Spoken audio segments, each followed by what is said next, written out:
کے بعد تھوڑی دیر پہلے آپ استاد العلماء شیخ الحدیث حضرت علامہ عماد الدین صاحب چودھری بڑے صاحب حفظہ اللہ وہ درس حدیث بھی دے رہے تھے اور مجلس شریف میں ایک برکت اور نور کا سما تھا۔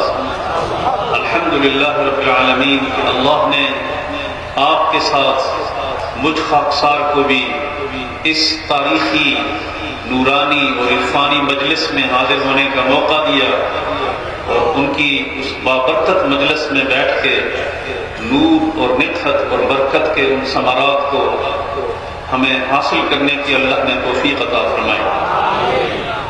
اس کے ساتھ ہی میں ان کے برادر گرامی حضرت مولانا نجم الدین چودھری صاحب حفظہ اللہ، حضرت مولانا شہاب الدین چودھری صاحب حفظہ اللہ، حضرت قبلہ مفتی غیاث الدین صاحب چودھری، حضرت حافظ مولانا فخر الدین صاحب چودھری، حضرت مولانا حسام الدین صاحب صدر انجمن الاسلام بنگلہ دیش، اور ہمارے اس آج کی بزم کے میزبان اور آرگنائزر حضرت مولانا فران احمد صاحب چودھری جو مسلم ہند بنگلہ دیش کے سلہٹ کے کنٹری ڈائریکٹر بھی ہیں، اور میرے ساتھ ہندوستان سے انڈیا سے تشریف لائے ہوئے ہمارے محترم عالم دین حضرت علامہ مفتی سید مشتاق احمد صاحب تشریف فرما ہیں۔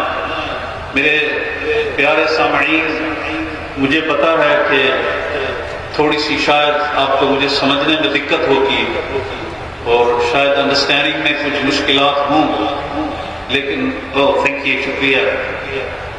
ہمارے کچھ بھائی کہہ رہے ہیں نہیں ہمیں کوئی مشکل نہیں، اس لیے کہ دل کو دل سے راہ ہوتی ہے۔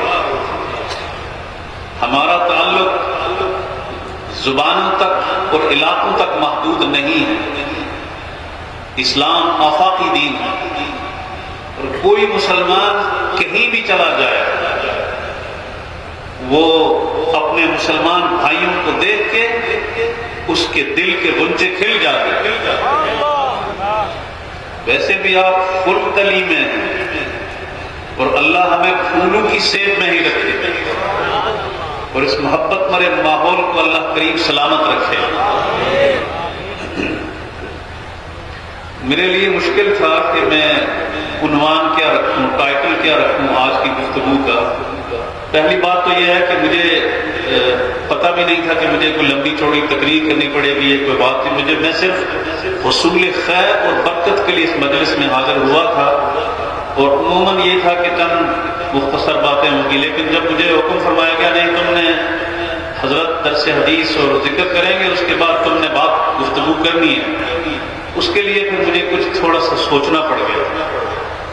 تو میں نے آج آپ کی خدمت میں قرآن حکیم سورہ الشورى کی چیپٹر 42 سورہ شورى اور اس کی آیت نمبر 19 اور 20 تلاوت کی۔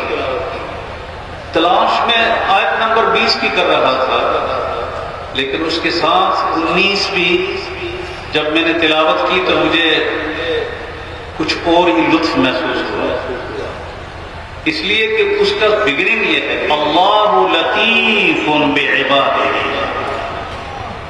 اللہ لطیف بعبادہ۔ میں نے سوچا یہ تو عجیب اتفاق ہے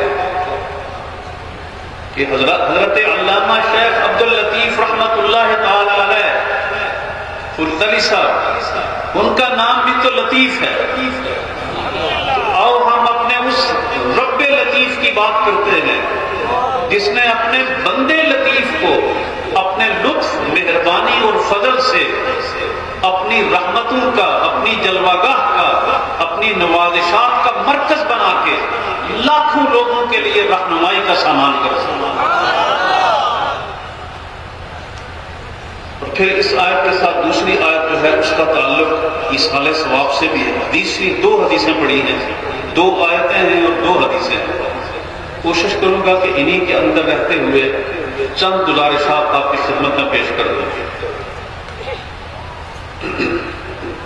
سب سے پہلے اللہ تبارک و تعالیٰ ارشاد فرماتے ہیں اعوذ باللہ من الشیطان الرجیم، بسم اللہ الرحمن الرحیم۔ اللہ لطیف بعبادہ یرزق من یشاء وهو القوی العزیز۔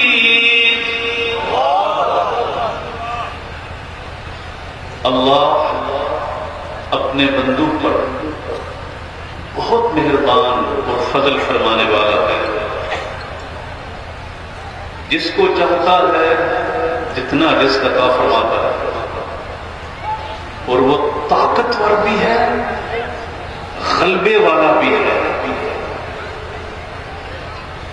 من کان یرید حرث الآخرہ نزد له فی حرثہ، جو کوئی ارادہ کرتا ہے، نیت کرتا ہے کہ وہ آخرت کی کھیتی کی فکر کرے، آخرت کی فکر کرے، ہم اس کی اس کوشش اور نیت میں اور اس کی ہارویسٹ میں ہم اضافہ کرتے ہیں۔ نزد له فی حرثہ ومن كان يريد حرث الدنيا، اور جو اپنی ساری اسٹرگل، کوشش، محنت سے صرف اس دنیا کی بہتری کے لیے اور اسی کی کمائی کے لیے لگا رہتا ہے، نُؤْتِهِ مِنْهَا، ہم اس میں سے کچھ اسے عطا کرتے ہیں۔ وَمَا لَهُ فِي الْآخِرَةِ مِن نَصِيبٍ، اور آخرت میں وہ شخص کہ جس نے ایمان کی پرواہ نہ کی، دین کی پرواہ نہ کی، اور ساری کوششیں، ساری محنت، ساری مشقت صرف حصول دنیا کی اور دنیا کی نعمتوں کے حاصل کرنے کے لیے لگ گئی، اللہ کریم فرماتے اس کا آخرت میں کوئی حصہ نہیں ہے۔ یہ اس آیت کا سادہ سا مفہومی ترجمہ ہے۔ ہم جب دیکھتے ہیں کہ اللہ تبارک و تعالی نے قرآن حکیم میں متعدد مقامات پر، تقریباً 7 مختلف مقامات پر اللہ تبارک و تعالی نے اپنے اس صفاتی اسم گرامی لطیف کا تذکرہ فرمایا ہے۔ اس کی تشریح اور وضاحت عربی زبان کا لفظ ہے، اور ہمیں کسی عربی لغت میں ہی اس کو دیکھنا پڑے گا مفسرین نے اس کی کیا تشریح اور وضاحت کی۔ میرے استاد محترم حضور ضیاء الامت حضرت پیر محمد کرم شاہ الازہری رحمۃ اللہ تعالی علیہ اپنی تفسیر ضیاء القرآن میں انہوں نے دو عظیم شخصیتوں کے ریفرنس دے کے لفظ لطیف کی وضاحت کی۔ So the word latif has been explained in two different definitions of the scholars. al-latif کسے کہتے ہیں؟ وَالَّذِي اجتمع له الرفق في الفعل، لطیف اس شخص کو کہتے ہیں کہ جس میں 3 خاصیتیں ہوں، 3 کوالٹی ہوں، 3 صفتیں ہوں۔ لطیف کون ہوتا ہے؟ اللہ تعالیٰ کی صفت جب ہوگی تو اس کا مطلب یہ ہے کہ اس کے معانی کیا بنیں گے کہ لطیف اس کو کہتے ہیں جس میں 3 صفات ہوں۔ پہلی صفت کیا ہے؟ پہلی صفت اجتمع له الرفق فی الفعل، کہ جو کام ہو اس میں سختی اور درستی نہیں ہوتی، بلکہ نرمی کا پہلو اس میں غالب ہوتا ہے۔ لطیف اس کو کہتے ہیں کہ جس میں سختی نہیں ہوتی، درستی نہیں ہوتی، کوئی ہیسٹی ایکشن نہیں ہوتا، بلکہ نرمی اور رفق کا پہلو غالب ہوتا ہے۔ یہ لفظ لطیف کا پہلا معنی ہے۔ اس کی صفات کیا ہے؟ دوسری کیا ہے؟ والعلم بدقائق المصالح۔ لطیف اس کو کہتے ہیں جو اپنے بندوں کی باریک سے باریک ان کے بینیفٹ کیا ہیں، مفادات کیا ہیں، ان کی مصلحتیں کیا ہیں، چھوٹی چھوٹی ضرورتوں سے بھی وہ رب جس کو لطیف ہے وہ اپنے بندے کی چھوٹی سے چھوٹی ضرورتوں کا بھی واقف ہے۔ آپ کو شاید اور مجھے اپنی ضرورتوں کا پتہ بھی نہیں ہوگا کہ کیا ہوں گی، لیکن ہمارے رب کو پتہ ہے کہ میرے بندے کی ضرورت کیا ہے۔ تیسری چیز کیا ہے؟ وَإِيصَالُهَا إِلَى مَنْ قَدَّرَهَا لَهُ، کہ رب وہ ہے، لطیف وہ ہے کہ جس کی یہ شان ہے کہ جس کے لیے اس نے کچھ مقدر کر رکھا ہوتا ہے اس تک پہنچانے کی بھی قوت رکھتا ہے۔ تیسری چیز، وہ جس کو کوئی نعمت عطا فرمائے اس پر قادر بھی ہوتا ہے اس کو پہنچانے کے لیے۔ اور حضرت امام جنید بغدادی رضی اللہ تعالی عنہ ارشاد فرماتے ہیں اللطیف من نورک بالہدی، لطیف اس ذات کو کہتے ہیں جو تیرے دل کو ہدایت کے نور سے منور کرتا ہے۔ اللہ اکبر۔ اللطیف من نور قلبک بالہدی۔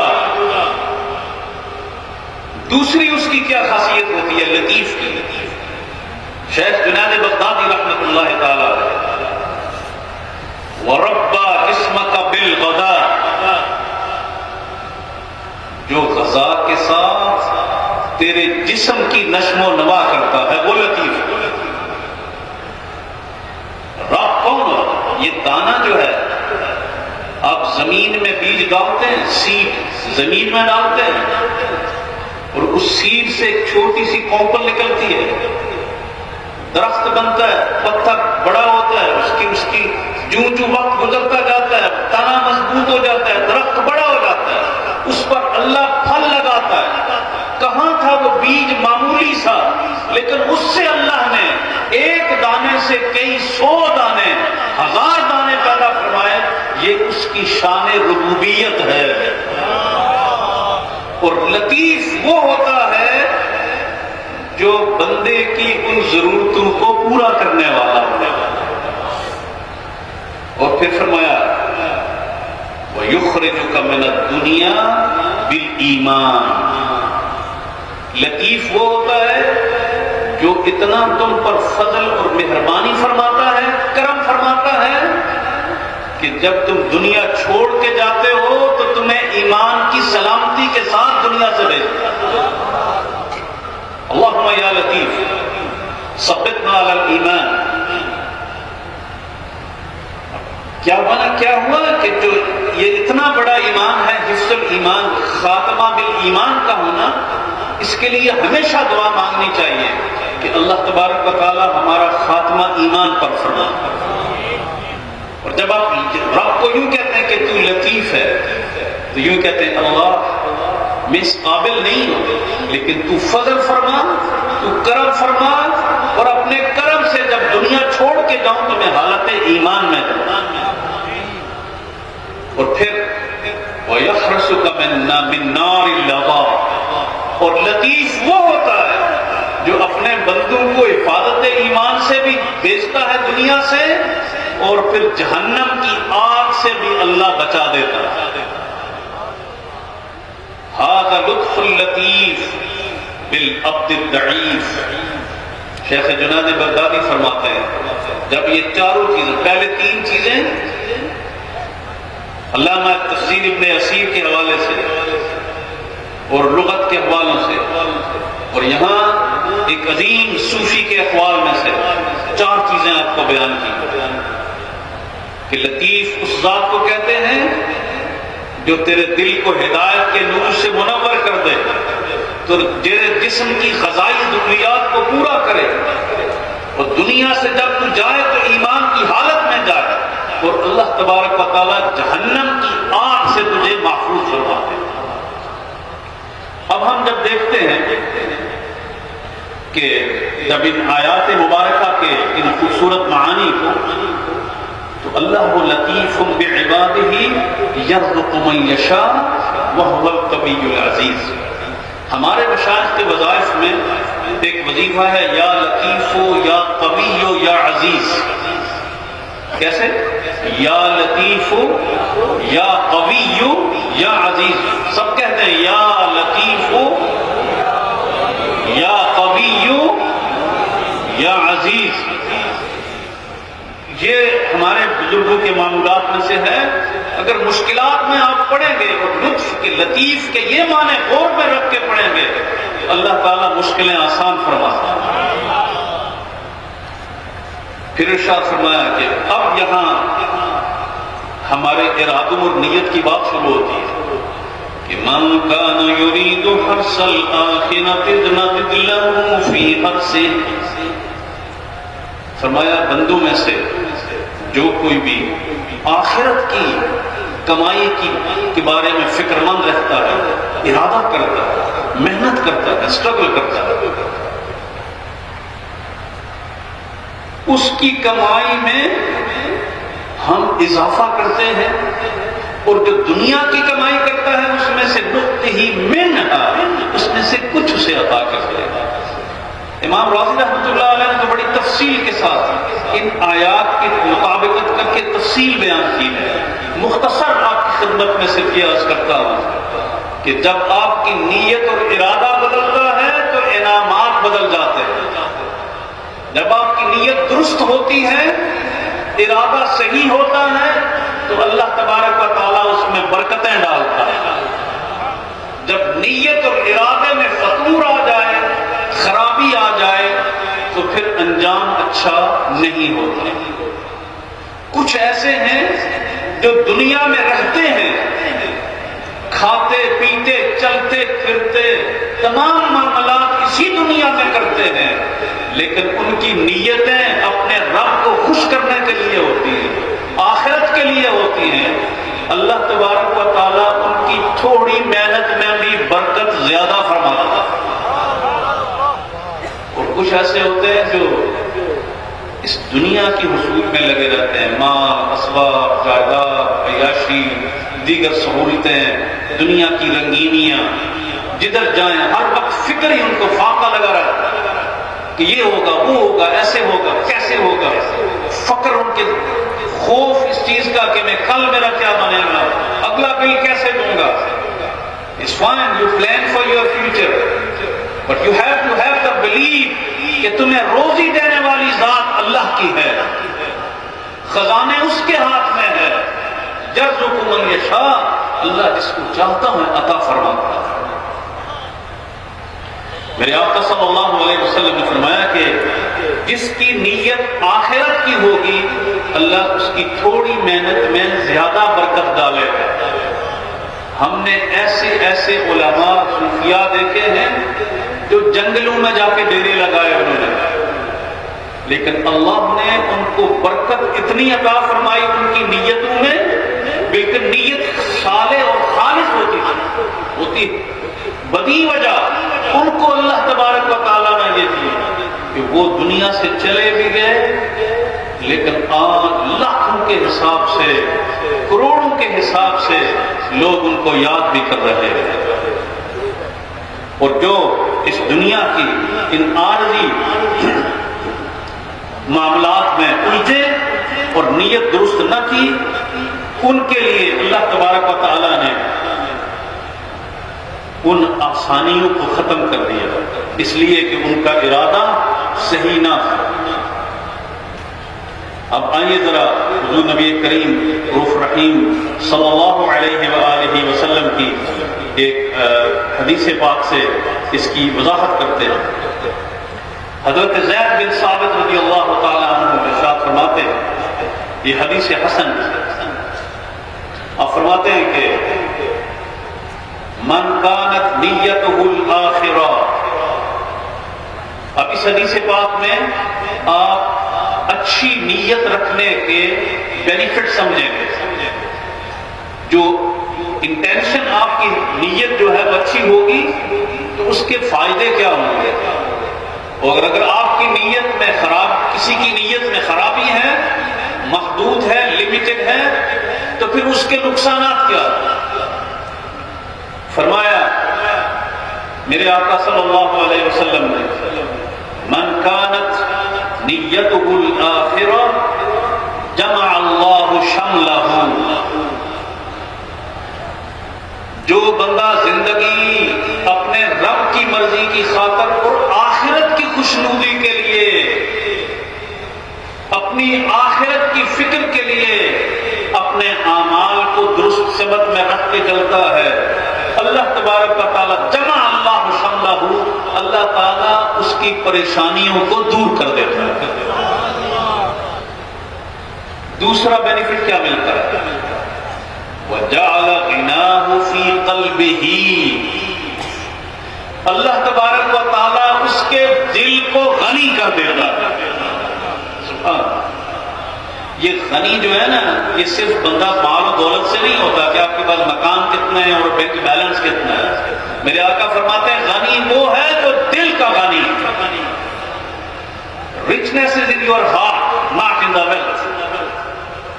آپ لاکھوں کروڑوں اور اربوں کے مالک ہو کے بھی آپ کی آنکھیں اگر نہیں سیر ہوئی، آپ کا دل سیر نہیں ہوا، تو آپ اللہ کی بارگاہ میں اور روشن آنکھوں والوں کے سامنے آپ غنی نہیں ہیں. آپ ابھی تک آپ کی بھوک نہیں گئی، پیاس نہیں گئی، منتشر خیالات کے ساتھ رہ رہے ہیں، کنفیوزڈ ہیں، ڈپریسڈ ہیں. لیکن اگر آپ نے آخرت کی نیت کر لی ہے، جعل غناہ فی قلبہ، اللہ تبارک و تعالیٰ اس کے دل کو غنی کر وَأَتَتْهُ الدُّنْيَا رَاغِمَةً. لوگ دنیا کے پیچھے بھاگتے ہیں، اور جو اللہ کی رضا کی خاطر زندگی گزارتے ہیں، دنیا ان کے قدموں میں ناک رگڑتی رہتی ہے. راغب کہتے ہیں مٹی ملنا، ناک